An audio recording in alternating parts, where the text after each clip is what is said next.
Guys നമസ്കാരം. എല്ലാവർക്കും first തന്നെ ഒരു ഹാപ്പി ഇൻഡിപെൻഡൻസ് ഡേ.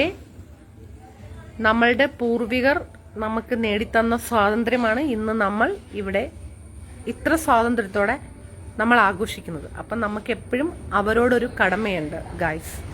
നമ്മൾക്ക് വേണ്ടി ത്യാഗം സഹിച്ച് പല വേദനകളും യാതനകളും സഹിച്ച് നമുക്ക് ഈ സ്വാതന്ത്ര്യം നേടിത്തന്നവരോട് നമുക്കൊരു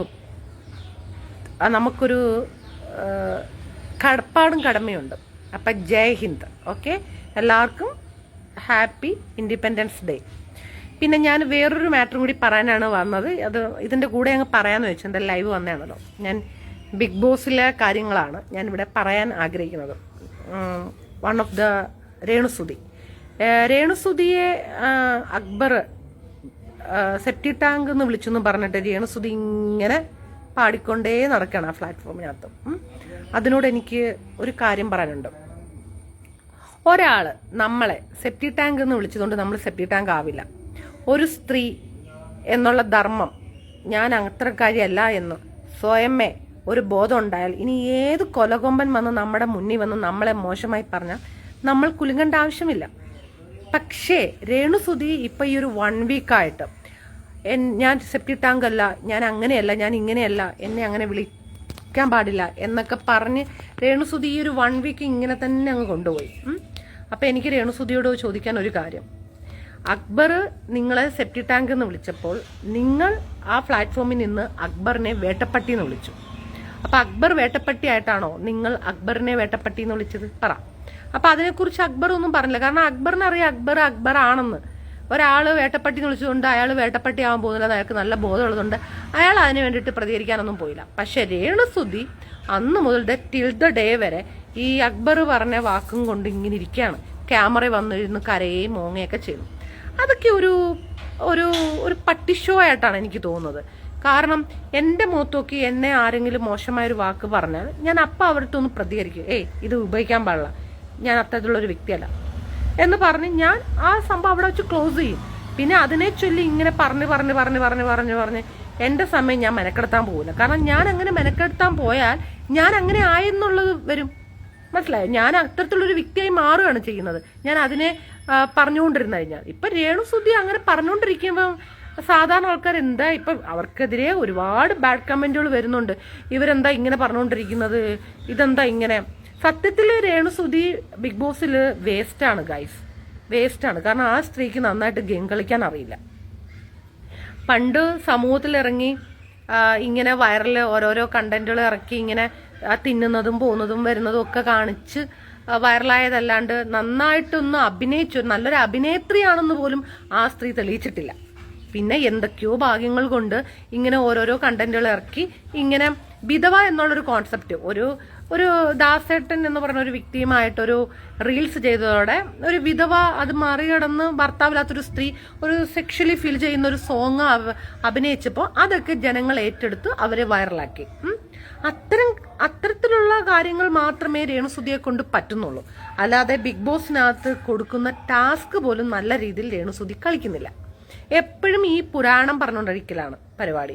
പിന്നെ ക്യാമറയുടെ മുന്നിൽ വന്നിട്ട് എല്ലാ ദിവസവും ഇങ്ങനെ വർത്തമാനം പറച്ചിലും. കാരണം ഓൾറെഡി രേണുസുതി ഇവിടെ സമൂഹത്തുണ്ടായിരുന്ന സമയത്ത് ജനങ്ങൾ എപ്പം നോക്കിയാലും ഇൻസ്റ്റയും ഫേസ്ബുക്കും ഒക്കെ തുറന്നുകൊണ്ടിരുന്നപ്പോൾ ഈ സ്ത്രീയുടെ വീഡിയോ കണ്ട് മടുത്തവരുണ്ട്. ഇപ്പം കുറച്ച് ദിവസമായിട്ട് അതിൽ നിന്നൊരു റിലീസ് കിട്ടിയിട്ട് ജനങ്ങളിപ്പം സന്തോഷമായിട്ടിരിപ്പുണ്ട്. ഇപ്പം കുറേ പേര് എന്നോട് പറഞ്ഞു ഇപ്പം എന്തായാലും കുറേ പട്ടി ഷോ ഒന്നും കാണുന്നില്ല, ഓൾറെഡി ബിഗ് ബോസിൽ പോയിട്ടുള്ള കുറച്ച് കാര്യങ്ങളൊക്കെ ഇപ്പം കാണിക്കുന്നുള്ളൂ. ഒന്നോർത്താ അവരവിടെ 100 ദിവസം നിൽക്കട്ടെ, ഇത്രയും ഷോകൾ കാണേണ്ടി വരില്ലല്ലോ എന്നൊരഭിപ്രായം പുറത്തുനിന്നുണ്ട്. ഒരു പക്ഷെ ഞാനത് ചിന്തിക്കുമ്പോൾ എനിക്കും അത് കറക്റ്റായിട്ട് തോന്നുന്നു ഗൈസ്. ഇപ്പം ഒരുപാട് യൂട്യൂബുകാരൊന്നും രേണുസുതിയുടെ കുറെ പഴയ കാര്യങ്ങളൊന്നും എടുത്തിടുന്നില്ല. ഇങ്ങനെ തിന്നാവുന്നതും ചോറ് വാരി കൊടുക്കുന്നതും അങ്ങനെയുള്ള കാര്യങ്ങളൊന്നും വരുന്നില്ല. ഈ ബിഗ് ബോസിന്റെ ചില കാര്യങ്ങൾ മാത്രമേ വരുന്നുള്ളൂ. അതിൽ ജനങ്ങൾക്കൊരു രേണുസുതി ബിഗ് ബോസിൽ പോയി സമാധാനമായി എന്നൊക്കെയുള്ളൊരു വർത്തമാനമൊക്കെ ഞാൻ കേട്ടു. പിന്നെ വേറൊരു കാര്യം പറയാം. ഞാൻ പാലാഴി വട്ടത്തും തൃപ്പുണിത്തറയിലും ഒക്കെ ഒരു 3-4 ഷോപ്പിൽ പോയ സമയത്ത് ബിഗ് ബോസിനെ കുറിച്ച് സംസാരിച്ചപ്പം രേണുസുതി ബിഗ് ബോസിലുണ്ട്, നിങ്ങൾക്ക് രേണുസുതി ഇഷ്ടമാണോ എന്ന് ചോദിച്ചപ്പോൾ മിക്ക സ്ത്രീകളും അയ്യോ നമുക്ക് ഇഷ്ടമേ അല്ല ആ സ്ത്രീയെ, എന്തൊരു സാധനം ഇത്, എന്താ സ്ത്രീ കടന്ന് കാണിക്കണേ എന്നുള്ള വർത്തമാനങ്ങളാണ് പല കുടുംബിനികളായ സ്ത്രീകളും വിധവകളായ സ്ത്രീകളുമായി നിന്നും എനിക്ക് കിട്ടിയിട്ടുള്ള ഒരു ഫീഡ്ബാക്ക്.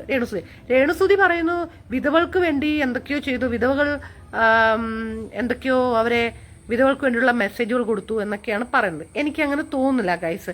വിധവകൾക്ക് വേണ്ടിയിട്ടുള്ള ഒരു മെസ്സേജും രേണുസുതി കൊടുത്തിട്ടില്ല.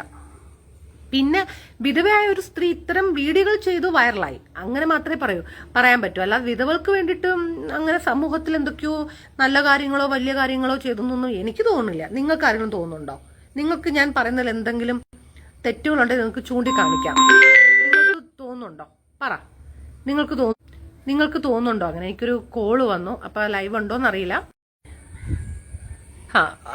ഞാൻ കട്ട് ചെയ്തു കോള്. നിങ്ങൾക്ക് അങ്ങനെ വല്ലതും തോന്നുന്നുണ്ടോ? ഞാൻ പറഞ്ഞതിനകത്ത് നിങ്ങൾ കറക്റ്റായിട്ട് പറയാം. നിങ്ങൾക്ക് തോന്നുന്നുണ്ടോ വിധവകൾക്ക് വേണ്ടിയിട്ട് എന്തെങ്കിലും സംഭവം ഇവർ കാണിച്ചു കൂട്ടി, ഇവർ എന്തെങ്കിലും നല്ല കാര്യങ്ങൾ വിധവകൾക്ക് വേണ്ടിയിട്ട് ചെയ്തു? വിധവകൾ വെള്ളസാരി ഉടുത്തിരിക്കണമെന്നൊക്കെ ചോദിക്കുന്നത് അത് പണ്ടേ ഈ ഒരു കോൺസെപ്റ്റ് ഉള്ളതാണ്. വിധവകൾ ഒരിക്കലും വെള്ളസാരി ഉടുത്തിരിക്കാൻ ആരും പറഞ്ഞിട്ടില്ല. പല വിധവകളും അവരുടേതായിട്ടുള്ള ആക്റ്റീവായിട്ടുള്ള പല കാര്യങ്ങളും സമൂഹത്തിൽ ജോലി ചെയ്തു അവര് ജീവിക്കുന്നുണ്ട്. സ്വന്തം മക്കളെ നോക്കി വളർത്തുന്നുണ്ട്. ആരും മൂലക്കേറി ഇരിക്കുന്നില്ല ഗൈസ്. വിധവകള് ഇവര് മാത്രമല്ല പുറത്തോട്ട് ഇറങ്ങിയിട്ടുള്ളവര്. മനസ്സിലാക്കുക. ഇവരുടെ കോൺസെപ്റ്റിൽ ഇവര് വന്നൊരു ഒരു പുരുഷനുമായിട്ട് കെട്ടിപ്പിടിച്ചൊരു വീഡിയോ ചെയ്തപ്പം വിധവകൾക്ക് എന്തോ വലിയ മെസ്സേജ് ആയെന്നും പറഞ്ഞിട്ടാണ് നടക്കുന്നത്. ശാരിക പറയുന്ന ഒരു ഡയലോഗ് ഞാൻ കേട്ടു. നിങ്ങൾ പല വിധവകൾക്കും പല സ്ത്രീകൾക്കും മെസ്സേജാണ്, അങ്ങനെ തളരരുത് ഇങ്ങനെ. എന്ത് മെസ്സേജാണ് ശാരികെ? രേണുസുതി എന്ത് മെസ്സേജാ പബ്ലിക്കിന് കൊടുത്തത്? നിങ്ങൾ പറ. അവരുടെ ആക്ടിവിറ്റീസ് അവർ പുറത്തു ഇറങ്ങി കാണിച്ചു, അത്രേ ഉള്ളൂ. അല്ലാതെ വിധവകൾക്കൊന്നും ഒരു മെസ്സേജ് അവർ കൊടുത്തിട്ടില്ല. അത് നിങ്ങൾ മനസ്സിലാക്കൂ. ഇവിടെ പല സ്ത്രീകളും എഗൻസ്റ്റ് ആയിട്ടുണ്ട്. ഞാൻ പറയാം, ഇവിടെ ഇപ്പം നമ്മളുടെ ജനങ്ങൾ, അതായത് നമ്മളെ കേരളക്കര 3.5 കോടി ജനങ്ങളുണ്ടെന്ന് പറയുന്നു. അതിൽ 3.5 കോടി ജനങ്ങളിൽ ഒരു 100% എടുക്കാം. അതിലൊരു 50% ജനങ്ങൾ മാത്രമാണ് രേണുസുതിക്ക് സപ്പോർട്ടുള്ളത്. 50% ജനങ്ങൾ ഇപ്പോഴും രേണുസുതിക്ക് എഗൻസ്റ്റ് ആണ്. ഇങ്ങനെ നിൽക്കുമ്പോൾ, അത്തരം സാഹചര്യത്തിൽ നിൽക്കുമ്പോൾ എങ്ങനെയാണ് സമൂഹത്തിന് രേണുസുതി ഒരു മെസ്സേജ് കൊടുക്കുന്ന, അല്ലെങ്കിൽ വിധവകൾക്ക് ചൂണ്ടിക്കാണിക്കാൻ പറ്റുന്ന ലേഡി ആവുക? ഒരു 100%ൽ ഒരു 99% നമുക്ക് മാർക്ക് ഇട്ടെങ്കിലേ രേണുസുതി വിധവകൾക്കോ അല്ലെങ്കിൽ മറ്റ് സമൂഹത്തിലുള്ളവർക്കുള്ള ഒരു ഇൻഫ്ലുവൻസർ ആണെന്ന് നമുക്ക് പറയാൻ പറ്റും. പക്ഷെ 100 എടുത്തു കഴിഞ്ഞാൽ ഒരു 50% രേണുസുതിക്കൊപ്പം ജനങ്ങളുള്ളൂ. അപ്പം നമുക്കൊരിക്കലും രേണുസുതി ഒരു ഇൻഫ്ലുവൻസർ ആണെന്നും വിധവകൾക്കും സ്ത്രീകൾക്കും ഒരു മാതൃകയാണെന്നൊന്നും നമുക്ക് പറയാൻ പറ്റത്തില്ല. കാരണം എഗൻസ്റ്റുണ്ട് ഒരു 50% രേണുസുതിയെ ഇഷ്ടപ്പെടാത്തവർ നിൽക്കുന്നു. അപ്പം നമുക്കൊരിക്കലും രേണുസുതിയെ അങ്ങനെ അംഗീകരിക്കാൻ പറ്റത്തില്ല. അത് നിങ്ങൾ മനസ്സിലാക്കുക. സുകേഷ് ഹായ്. ഞാൻ ഇപ്പം ഓരോരുത്തർ ഹായ് ഒക്കെ പറയുന്നുണ്ട്. പക്ഷേ എനിക്ക് ഹായ് പറയാൻ പറ്റില്ല. ഞാൻ സംസാരത്തിലോട്ട് പോവാണ്. ഞാൻ ആദ്യമായിട്ടാണ് ഇത്രയും അധികം ഈ ലൈവിൽ വന്ന് സംസാരിക്കുന്നത്. അപ്പം അതുകൊണ്ട് രേണുസുതി സമൂഹത്തിൽ സ്ത്രീകൾക്ക് മാതൃകയാണെന്നും വിധവകൾക്ക് മാതൃകയാണെന്നുള്ള ആ ഒരു സംസാരം അത് സ്റ്റോപ്പ് ചെയ്യുന്നതായിരിക്കും നല്ലത്. കാരണം ആർക്കും രേണുസുതി മാതൃകയല്ല, വിധവകൾക്കും മാതൃകയല്ല. പല സ്ത്രീകളുടെ മെസ്സേജ് ഞാൻ കണ്ടു. ഞാനും ഒരു വിധവയാണ്, പക്ഷെ ഞാൻ ഒരിക്കലും രേണുസുതിയെ ഫോളോ ചെയ്യുന്നില്ല എന്ന് പല സ്ത്രീകളുടെ മെസ്സേജും പല യൂട്യൂബ് ചാനലുകളുടെ അടിയിൽ കമന്റ് ഞാൻ കണ്ടിട്ടുണ്ട്. അപ്പൊ പിന്നെ എങ്ങനെ പറയാൻ പറ്റും സ്ത്രീകൾക്കും വിധവകൾക്കും രേണുസുതി ഒരു മാതൃകയാണെന്ന്? നോ, ഒരിക്കലും രേണുസുതി ഒരു മാതൃകയല്ല. ഓക്കെ. പിന്നെ ഇപ്പൊ അവിടെ കാണിക്കുന്ന കാര്യങ്ങൾ അത് അക്ബർ ഒരു സോറി പറഞ്ഞ സ്ഥിതിക്ക് രേണുസുതി ക്ഷമിക്കേണ്ട കാര്യങ്ങളുണ്ട്. നമ്മളിനി ഒരു സ്ത്രീ മനസ്സാണെങ്കിൽ, ഒരു സ്ത്രീയുടെ മനസ്സാണെങ്കിൽ നമുക്ക് ക്ഷമിക്കാം. സോറി പറഞ്ഞില്ലെങ്കിൽ ഓക്കെ. പക്ഷെ ഒരു സ്ത്രീയെ സെപ്റ്റി ടാങ്ക് എന്ന് വിളിക്കുന്നതിനോട് എനിക്ക് യാതൊരു ഇതുമില്ല കേട്ടോ. അങ്ങനെ പറഞ്ഞ തെറ്റ് തന്നെയാണ്, അത് ഞാൻ സപ്പോർട്ടും ചെയ്യുന്നില്ല. പക്ഷെ അതൊരു ഗെയിമിന്റെ ഭാഗമായതുകൊണ്ടും ഗെയിമിന്റെ അത് കഴിഞ്ഞപ്പം അക്ബർ മാന്യമായിട്ട് ആ സ്ത്രീയോട് വന്ന് ക്ഷമ പറഞ്ഞതിന്റെ പേരിലും ക്ഷമിക്കാവുന്ന കാര്യങ്ങളേ ഉള്ളൂ. പിന്നെ ഇത്തരം ബിറ്റിംഗ് കാർഡ് ഇറക്കി സമൂഹത്തിൽ നിന്നും വോട്ടുകൾ വാങ്ങിച്ച് മുന്നോട്ട് പോകാമെന്നുള്ള എന്തെങ്കിലും ബോധത്തോടാണ് രേണുസുതി ഇത് ചെയ്യുന്നതെങ്കിൽ ആ രേണുസുതി ഇങ്ങനെ പുലമ്പിക്കൊണ്ടേയിരിക്കും. ഏഷ്യനെറ്റുകാരോട് എനിക്ക് ഇപ്പോഴും ചോദിക്കാനുള്ള കാര്യം, എന്ത് രീതിയിലാണ് നിങ്ങൾ ഈ രേണുസുദിനെ ഒരു ഗെയിമും കളിക്കാതെ അവിടെ നിർത്തിയിരിക്കുന്നത്? വോട്ട് കിട്ടും എന്നുള്ളതാണോ? വോട്ട് മാത്രമാണോ കാര്യങ്ങൾ? ആണോ? അല്ല. അപ്പം രേണുസുതിയോട് പറയാ, ആക്റ്റീവ് ആവുക. അതായത് ബിഗ് ബോസിൽ ആക്റ്റീവ് ആവുക, ഗെയിം കളിക്കുക, എല്ലാവർക്കൊപ്പം ചേർന്ന് സംസാരിക്കുക. അല്ലാതെ ഒറ്റയ്ക്ക് പോയിരുന്നു കണ്ണാടി നോക്കിയിരുന്ന് എൻ്റെ മക്കളെ മോനെ എന്നൊക്കെ വിളിച്ച് കരയുന്നത്, അതൊക്കെ ഒരു അമ്മയുടെ ഫീലിങ്സ് ആവാം. പക്ഷേ രേണുസുതി പലപ്പോഴും സ്വന്തം മക്കളെ വിട്ട് പല ഷൂട്ടിനും പോയിട്ടുണ്ട്. പിന്നെ ഈ 5 വയസ്സുള്ള കുഞ്ഞിനെ വേറെ റൂമിലാ രേണുസുതി കിടത്തുന്നത്. സ്വന്തം കൂടെ കിടത്തി സ്വന്തം കട്ടിൽ കുഞ്ഞിനെ ചേർത്ത് വെച്ച് കിടന്നുറങ്ങിയ ഒരു സ്ത്രീ അല്ല ഇപ്പം. അവര് തന്നെ പറഞ്ഞിട്ടുണ്ട് ഋതപ്പന്റെ റൂം വേറെയാണ്, എന്റെ റൂം ഇതാണെന്നൊക്കെ പറഞ്ഞ് അവര് തന്നെ ഇൻട്രൊഡ്യൂസ് ചെയ്തിട്ടുണ്ട്. അപ്പൊ സ്വന്തം കുഞ്ഞിനെ മാറോട് ചേർത്ത് പിടിച്ചു കിടന്ന് ദിവസേന ഉറങ്ങുന്ന ഒരു അമ്മയുടെ വേദനയായിരുന്നെങ്കിൽ നമുക്ക് ക്ഷമിക്കാം. നമ്മൾ ആ പറയുന്ന കരയുന്നതിനും പിടിക്കുന്നതിനകത്തൊക്കെ ഒരു അർത്ഥമുണ്ടെന്ന് മനസ്സിലാക്കാം. പിന്നെ ഒരമ്മയും ഒരു കണ്ണാടിയുടെ മുന്നിൽ പോയി നിന്ന് സ്വന്തം മക്കൾക്ക് വേണ്ടി കരയാറില്ല ഗൈസ്, കരയാറില്ല. രേണുസുതി എപ്പോഴും ക്യാമറയുടെ മുന്നിൽ ക്യാമറയൊക്കെ എന്നെ ശ്രദ്ധിക്കുന്നുണ്ടോ, എന്നെ കണ്ണാടിയിൽ വെച്ച് കരഞ്ഞാൽ എൻ്റെ മുഖത്തിന്റെ എക്സ്പ്രഷൻ എങ്ങനെയുണ്ട് എന്നൊക്കെയുള്ള കാര്യങ്ങൾ നോക്കിയിട്ടാണ് രേണുസുതി കരയുന്നത്. പിന്നെ ഏത് സമയം നോക്കിയാലും രേണുസുതി ഇങ്ങനെ തല ചൊറിഞ്ഞു നിൽക്കും. അതവർ ചിലപ്പം അവരുടെ ഒരു രീതി ആയിരിക്കാം. പിന്നെ രേണുസുതിക്ക് ആര് എന്ത് ഹെൽപ്പ് ചെയ്താലും രേണുസുതി അവരെ നെഗറ്റീവ് പറയും. ഇപ്പൊ ആ തല ഫിക്സ് എയർ വെച്ചു കൊടുത്ത സ്ത്രീയെ അടക്കം അവര് അപമാനിച്ചു. അവരൊരു 10-50,000 രൂപ വാല്യൂ വരുന്ന ഒരു സംഭവം കൊളോബ് ചെയ്ത് ആ സ്ത്രീയുടെ സൗന്ദര്യത്തിന് വേണ്ടി വെച്ചുകൊടുത്തപ്പം അത് മെയിൻറ്റെയിൻ ചെയ്യാതെ നടന്നിട്ട് അതിന്റെ കുറ്റങ്ങളും ബിഗ് ബോസിൽ പോയി നിന്ന് ആ ഒരു പ്ലാറ്റ്ഫോമിനെ, അതായത് ഈ ഫിക്സ് ഹെയർ ഫിക്സാ അത് വെച്ചു കൊടുത്ത ആ ഒരു പ്ലാറ്റ്ഫോമിനെ, ആ ഒരു സ്ത്രീയുടെ ആ സ്ത്രീയുടെ ജീവിതമാർഗത്തിനെയും രേണുസുതി ആക്ഷേപിച്ചു. ഇതൊക്കെയാണ് ആ സ്ത്രീയുടെ കാര്യങ്ങൾ. അപ്പൊ ഇത്രയും കാര്യങ്ങൾ ഇതിന് പുറത്തു നിന്നും കാണിക്കുന്നു, ബിഗ് ബോസിനകത്ത് നിന്നും കാണിക്കുന്നു. ഇത് കണ്ട് നമ്മളെല്ലാരും മടുത്തു. ഇനിയിപ്പോ ബിഗ് ബോസിൽ ഇത്തരം കാര്യങ്ങൾ തന്നെയാണ് അവർ ആവർത്തിച്ചുകൊണ്ടിരിക്കുന്നത്. അപ്പൊ രേണുസുതിയോട് എനിക്ക് പറയാനുള്ളത്, ഒരു സ്ത്രീ എന്നുള്ള നിലയിൽ നിങ്ങളെ ഏതൊരു വ്യക്തിയും സെപ്റ്റി ടാങ്ക് എന്നോ മോശമായ രീതിയിൽ പറഞ്ഞാൽ നിങ്ങൾ ഒരിക്കലും ആവില്ല. ഞാൻ അങ്ങനെയല്ല എന്ന് സ്വന്തമായിട്ടൊരു തോന്നൽ മനസ്സിലുണ്ടാവണം. അപ്പൊ ആരെന്ത് പറഞ്ഞാലും നമ്മളെ ബാധിക്കുന്നതല്ല എന്ന് നിങ്ങൾ തീരുമാനിക്കുക. മനസ്സിലായ? നിങ്ങൾ അല്ലേ അവിടെ വെച്ച് മറുപടി കൊടുത്താൽ തീർക്കുക, അല്ലാതെ എപ്പോഴെപ്പോഴും ഇങ്ങനെ വന്ന് ബോറടിപ്പിക്കരുത് പ്ലീസ്. അപ്പൊ രേണുസുതി, നിങ്ങൾ നന്നായിട്ട് ഗെയിം കളിച്ച് മാക്സിമം 100 ഡേയ്സിൽ നിന്ന് നിങ്ങൾ ബിഗ് ബോസിലെ കപ്പുമായിട്ട് വരൂ. അവിടാണ് നിങ്ങളുടെ കഴിവ്. മനസ്സിലായ? അതാണ് നിങ്ങളുടെ കഴിവ്. അല്ലാതെ ഇങ്ങനെ പുരവരാണങ്ങളും പറഞ്ഞ് ഒക്കെ പറഞ്ഞ് കരഞ്ഞുകൊണ്ടിരിക്കുന്നതല്ല നിങ്ങളുടെ കഴിവ്. പിന്നെ സെൽഫ് ഇൻട്രഡക്ഷൻ വന്നപ്പോൾ പോലും സുധിച്ചേട്ടനെ നിങ്ങൾ ജീവന തുല്യം സ്നേഹിക്കുന്ന ഒരു വാക്ക് നമ്മൾ ആരും കേട്ടിട്ടില്ല.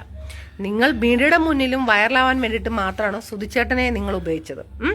വലിയൊരു പ്ലാറ്റ്ഫോമിൽ ചെന്നിട്ട് നിങ്ങളുടെ സ്നേഹം എത്രമാത്രം ഉണ്ടായിരുന്നു എന്ന് നിങ്ങൾ അവിടെ പറഞ്ഞിട്ടുമില്ല, കാണിച്ചിട്ടുമില്ല. നിങ്ങൾ പറഞ്ഞത് നിങ്ങളുടെ ഫാദറിനെയാണ് നിങ്ങൾ ഏറ്റവും കൂടുതൽ സ്നേഹിക്കുന്നതെന്നാണ്. ഏറ്റവും കൂടുതൽ സ്നേഹിക്കുന്നത് എൻ്റെ അച്ഛനെയാണ്, എൻ്റെ ഫാദറിനെയാണ്, അങ്ങനെയാണ്. പിന്നെ നിങ്ങൾ കുറേ വീമ്പത്ര അവിടെ ഇരുന്ന് പറഞ്ഞു. അത് കേട്ട് അവിടെ ഇരിക്കുന്ന ഓരോ മത്സരാർത്ഥികളുടെ മുഖവും ഞങ്ങൾ ശ്രദ്ധിച്ചു. ആർക്കും ഒരു ഇൻട്രസ്റ്റ് ഇല്ലാണ്ടാണ് അവിടെ ഇരുന്ന് കേട്ടുകൊണ്ടിരുന്നത്. കാരണം ഈ കളത്തരങ്ങളൊക്കെ പുറത്ത് നിന്നപ്പോഴും കുറെ കേട്ടവരൊക്കെ തന്നെയാണ് അവിടെ മത്സരാർത്ഥികളായിട്ട് ബിഗ് ബോസിൽ വന്നിരിക്കുന്നത്. അപ്പൊ അവർക്കതൊരു പുച്ഛഭാവത്തിലാണ് അവര് അതൊക്കെ കണ്ടത്. രേണുസുധീന്റെ ഇങ്ങനത്തെ പള എന്നുള്ള വർത്തമാനങ്ങളും അതും ആ പറച്ചിലിൽ പോലും ഒരു ജെന്യൂറ്റി ഫീൽ ചെയ്തില്ല. സത്യസന്ധമായ കാര്യങ്ങളാണ് പറയുന്നതെന്ന് ആർക്കും ഫീൽ ചെയ്തില്ല. അവിടെ ഇരിക്കുന്ന മത്സരാർത്ഥികൾക്ക് പോലും അത് ഫീൽ ചെയ്തില്ല. പുറത്തു നിൽക്കുന്ന പ്രേക്ഷകരായ ഞങ്ങൾക്കും ഫീൽ ചെയ്തില്ല. എന്തൊക്കെയോ പ്രസംഗിക്കുന്ന ഒരു സംഭവമായിട്ടാണ് തോന്നിയിട്ടുള്ളത് ഗൈസ്. അപ്പം അതൊക്കെയാണ് ഞാൻ പറയാവുന്നത്. അവിടെ സ്വന്തം ഭർത്താവിനെ ജീവന തുല്യം സ്നേഹിക്കുന്നു എന്നൊരു വാക്ക്, മരിച്ചുപോയ എൻ്റെ ഭർത്താവിനെ ഞാൻ സ്നേഹിക്കുന്നു, ഇപ്പോഴും ഞാൻ അദ്ദേഹത്തിനെ സ്നേഹിക്കുന്നു എന്നൊരു വാക്ക് അവിടെ ഞാൻ കേട്ടില്ല. അച്ഛനെ സ്നേഹിക്കുന്നു, സ്വന്തം അച്ഛനോടാണ് ഏറ്റവും കൂടുതൽ സ്നേഹം. അച്ഛനെ സ്നേഹിക്കുന്നത് നല്ലത്, പാരന്റ്സിനെ സ്നേഹിക്കുന്നത് നല്ലത് തന്നെയാണ്. പക്ഷെ സുധിയുടെ പേരും പറഞ്ഞ് ഇങ്ങനെ നിൽക്കുന്ന സമയത്ത് സ്വന്തം ഭർത്താവിനോടുള്ളൊരു സ്നേഹം കൂടി അവിടെ കാണിക്കാമായിരുന്നു. അതവിടെ കണ്ടില്ല. ഞാൻ പറഞ്ഞ ശരിയല്ല, അവിടെ കണ്ടില്ല. അപ്പം എല്ലാം ഒരു പ്രഹസനമായിട്ടാണ് എല്ലാവർക്കും തോന്നുന്നത് രേണുസുധി നിങ്ങളെക്കുറിച്ച്. അപ്പം നിങ്ങൾ ഇനിയൊന്ന് മാറ്റി ചിന്തിക്കുക. ഈ സെപ്റ്റി ടാങ്ക് പുരാണം പാടിക്കൊണ്ടിരിക്കാതെ നന്നായിട്ട് ഗെയിം കളിക്കുക, 100 ഡേയ്സ് നിൽക്കുക, ബിഗ് ബോസിൽ മത്സരാർത്ഥിയായിട്ട് നിന്ന് ആ കപ്പും വാങ്ങിച്ച് വന്ന് നിങ്ങളുടെ ടാലന്റ് നിങ്ങൾ കാണിക്കുക. മനസ്സിലായോ? ഇത്രയും പറയാനാണ് ഗൈസ് ഞാൻ ഈ ലൈവ് ഇട്ടത്. ഇതിൽ ആർക്കെങ്കിലും എന്തെങ്കിലും ഞാൻ പറഞ്ഞില്ല എന്തെങ്കിലും കാര്യങ്ങളുണ്ടെങ്കിൽ നല്ല രീതിയിൽ എന്നെ വിമർശിക്കാം. ഓക്കെ, ഞാൻ പറഞ്ഞത് കറക്റ്റായ കാര്യങ്ങളാണ്, നേർക്കാഴ്ചകളാണ് ചൂണ്ടിക്കാണിച്ച് പറഞ്ഞത്. Okay, bye all of you. അപ്പം എല്ലാവർക്കും ആശംസകൾ, സ്വാതന്ത്ര്യദിന ആശംസകൾ നേർന്നുകൊണ്ട് ജയ് ഹിന്ദ്. Okay, by.